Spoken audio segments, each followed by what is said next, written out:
share something with you guys that I genuinely feel like is going to be helpful.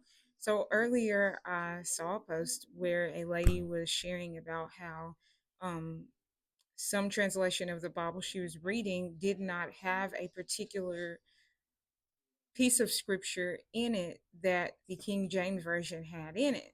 And I wanted to explain in case there's somebody else who has these same questions, and I wanted to make it accessible to others, in other words, and explain this so that you won't be confused. Because this is not a matter of misleading or altering the text, but seeking to remain as true as possible to the originals. In the book of Matthew, chapter 17, verse 21, it is the passage of scripture where Jesus' disciples can't cast the demon out of the boy. And Jesus comes and explains to them after he has done it why they couldn't do it. And in my Bible, the Amplified Version Bible, it has in brackets, this kind cannot come out but by prayer and fasting, but it's in brackets. And at the bottom of the Bible, in the footnotes, it says this sentence, this piece of scripture, is not in the earlier manuscripts, but it does show up in some of the later ones. And I wanted to explain to you the different Bible translations and how they choose to do it that way.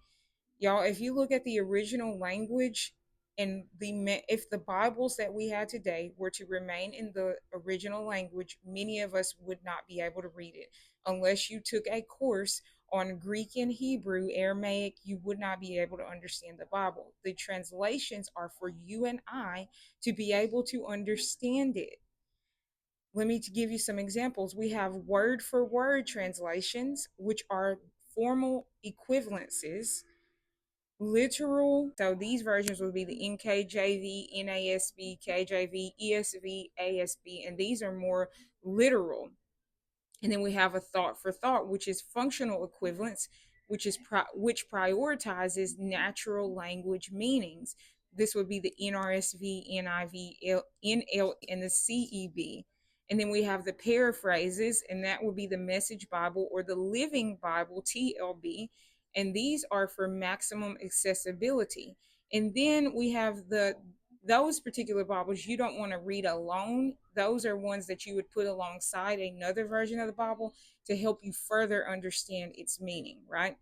And then we have many modern versions of the Bible that blend these particular approaches, aiming for optimal equivalency that balances precise meaning with readability.